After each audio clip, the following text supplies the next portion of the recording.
Assalamualaikum warahmatullahi wabarakatuh. Perkenalkan nama saya Muhammad Makmur Ahmad, NIM 1931 Prodi Pendidikan Jasmani Kesehatan dan Rekreasi Universitas Negeri Makassar. Baiklah, di sini saya akan menjelaskan tentang teori daya tahan tubuh.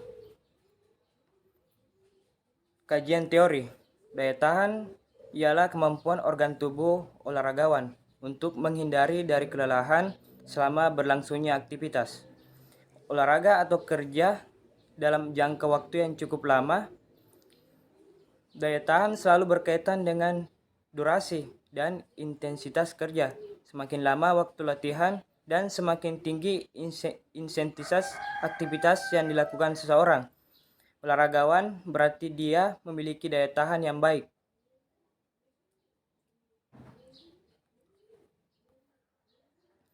Menurut Hussein Argasmita 2007, daya tahan adalah kemampuan untuk melakukan kegiatan atau aktivitas olahraga dalam jangka waktu lama tanpa adanya rasa lelah yang berarti. Daya tahan akan relatif lebih baik untuk mereka yang memiliki kebugaran jasmani yang baik, yang menyebabkan memiliki tubuh yang mampu melakukan aktivitas tersebut menerus dalam waktu yang cukup lama tanpa mengalami kelelahan yang berarti, dan tubuh memiliki tenaga cadangan untuk melakukan aktivitas yang bersifat cepat. Daya tahan atau ketahanan tubuh merupakan kemampuan kerja otot menggunakan durasi waktu tersebut dengan menggunakan sistem energi khusus yang kemampuan daya tahan aerobik untuk memanfaatkan energi selama latihan atau beraktivitas. Daya tahan dalam dunia olahraga merupakan kemampuan yang memiliki oleh jaringan otot dalam tubuh selama beraktivitas yang manfaatkan kemampuan daya tahan untuk mencegah kelelahan selama aktivitas tubuh berlangsung.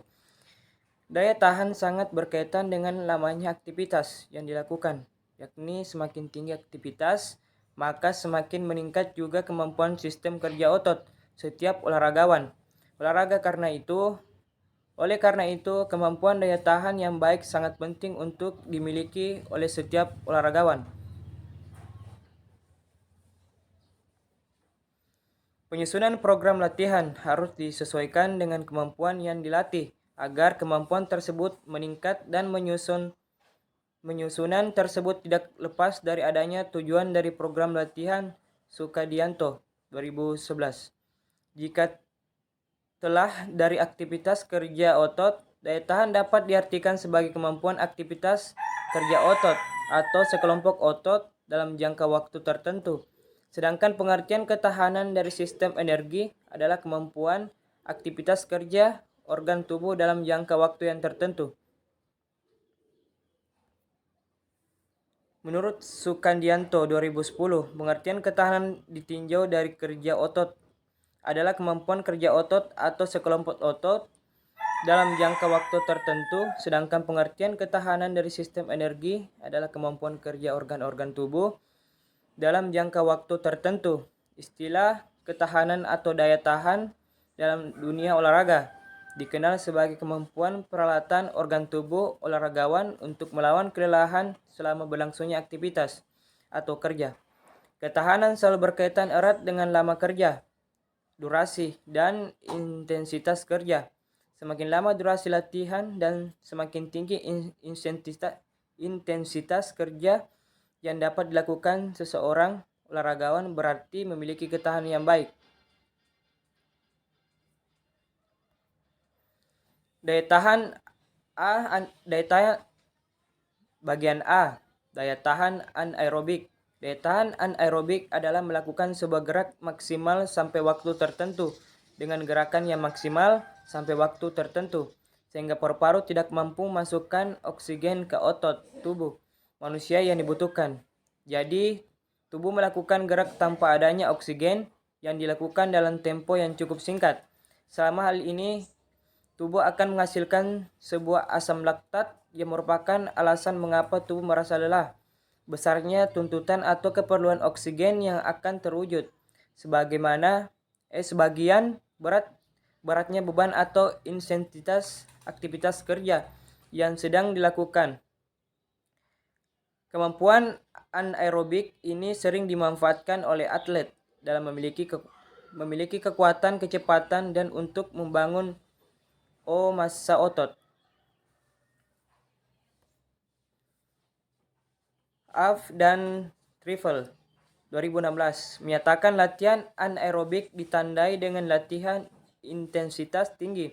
Latihan anaerobik membutuhkan ATP yang diregenerasi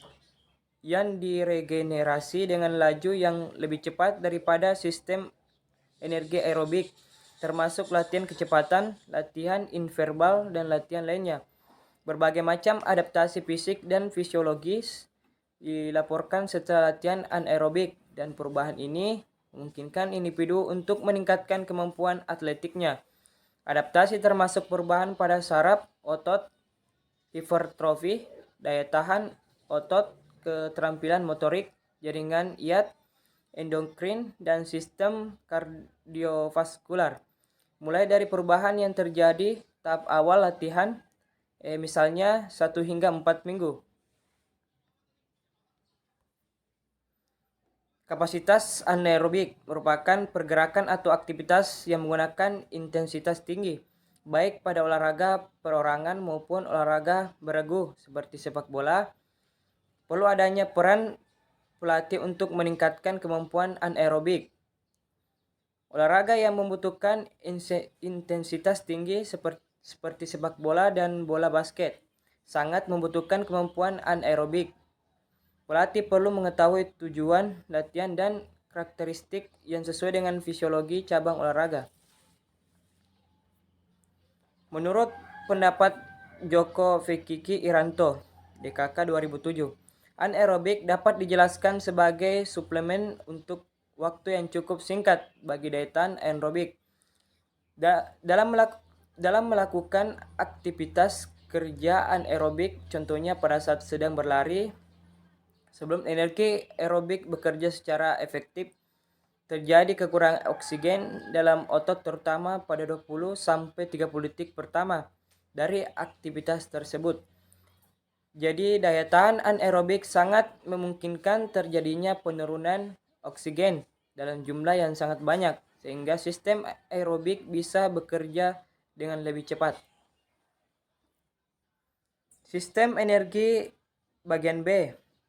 Sistem energi anaerobik alaktik.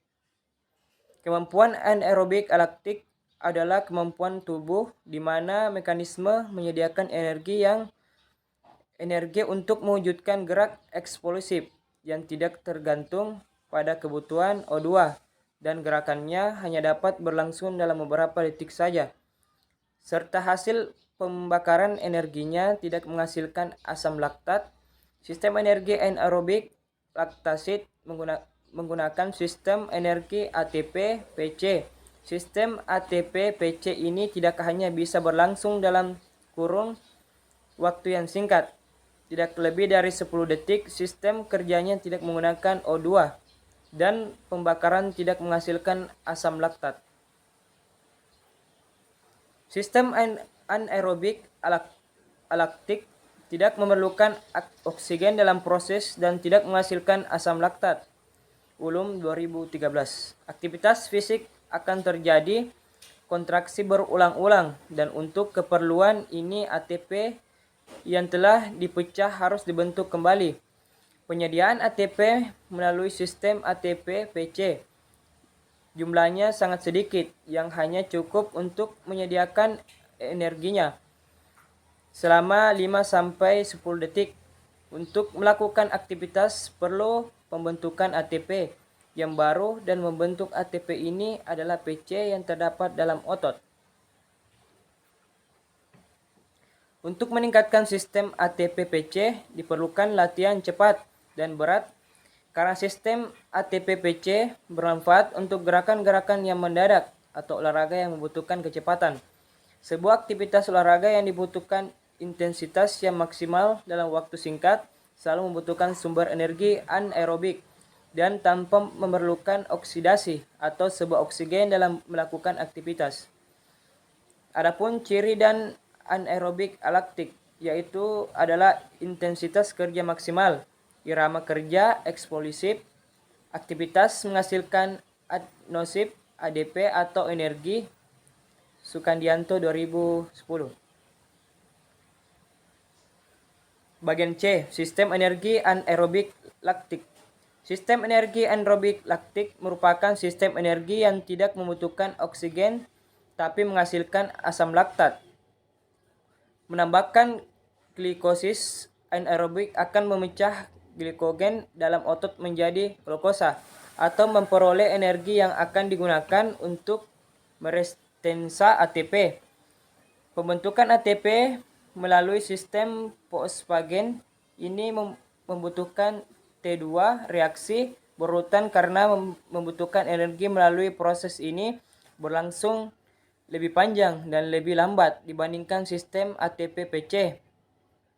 Sistem ini berlangsung pada latihan intensif melalui pemecahan glikosa dan menjadi glukosa. Dalam proses glikosis anaerobik dari 1 mol glukosa akan terbentuk 3 ATP. Penumpukan asam laktat di dalam sel otot menurunkan pH otot maupun enzim-enzim dan reaksi kimia di dalam sel. Indeks kelelahan. Kelelahan adalah sebagian menurunnya kondisi kapasitas kerja yang disebabkan oleh melakukan aktivitas. Kelelahan otot merupakan suatu keadaan yang terjadi setelah kontraksi otot yang kuat dan lama, di mana otot tidak dapat lagi berkontraksi dalam jangka waktu panjang atau tertentu. Kelelahan otot merupakan suatu keadaan yang terjadi setelah kontraksi otot yang kuat dan lama. Kelelahan otot menunjukkan pada suatu proses yang mendekati definisi fisiologi yang sebenarnya, yaitu berkurangnya respon terhadap stimulan yang sama.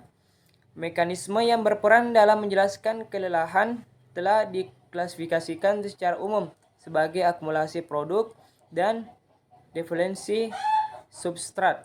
Kelelahan otot secara umum dapat dinilai berdasarkan persentase penurunan kekuatan otot, waktu pemulihan kelelahan otot, serta waktu yang diperlukan sampai terjadinya kelelahan.